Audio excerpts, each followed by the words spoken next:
ganyan.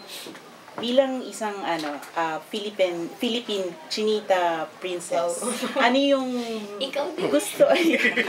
Thank you. Ano yung mga pangarap mo pa na gusto mong matupad?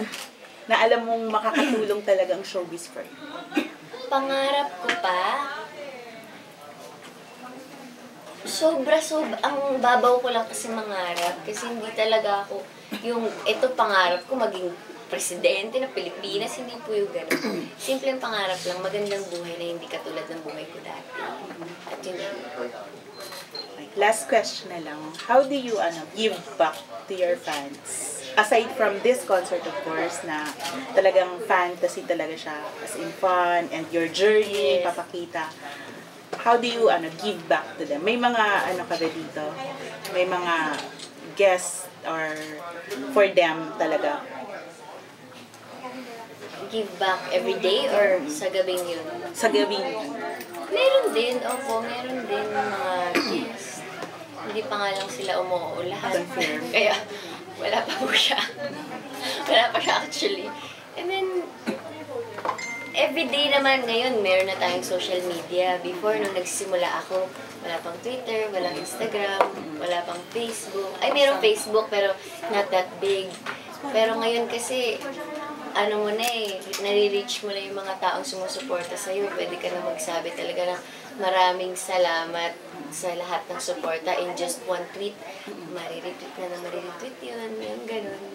Yung masasabi mo na talaga na sobrang thankful, ma-express mo na yung sarili mo. And also sila, nakaka-message na rin sila sa'yo through social media. Madali na ngayon kaysa dati. In addition to that, kasi ito yung clamoring din talaga ng mga fans ni Kim. Yes. Magkaroon siya ng concert. So, ito na, pinagbigyan na ni Kim sa tulong ng Star Events and Star Music. Okay? Congrats in advance. Wow, nandun ka ha. Yes. Chinita. May Pangyo song ako for you doon. Wow. Yan. Yun. Pangyo, mga Crazy Love, yung mga iba kong kanta. Okay. Yes. We have a question from Larissa Garcia of Astig.ph.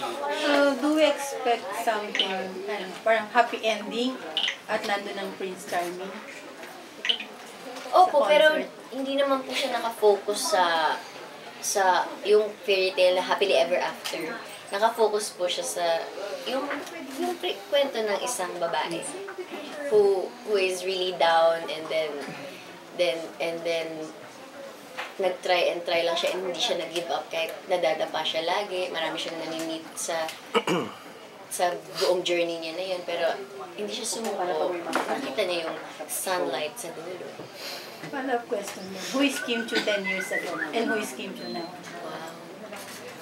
Ayan na po siya, si Sir Marbs. Halika po. Our director. Yes. Hi, Sir Marbs.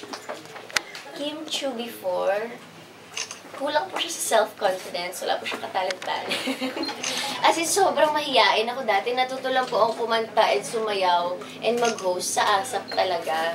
Which is totoo. And lagi ko talaga sinasabi sa ASAP na sobrang thankful talaga ako sa kanila dahil na-build up yung confidence ko from 2 hanggang naging 10 na siya na wala na. Basta give ko na ang lahat. Basta alam kong magaling ako. Yung ganon. Yung ASAP yung naging training ground ko to be confident. Yeah. And as of press time, platinum na po yung album ni Kim. Yeah. Thank you. Hindi makapinipaniwala pero opo. Ito, singit lang. Yes, Tim. Kim, dun sa 10-year journey mo, can you please name 10 people na nakatulong sa'yo na marating yung kinalalagyan mo ngayon? And then maybe just one sentence to describe kung ano yung naging contribution ng bawat isa.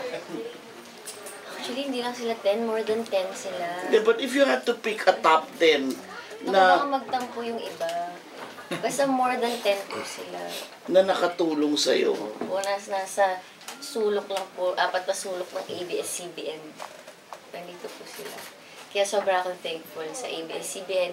And kung mayroong one and only person tumulong talaga is si Direk Loren.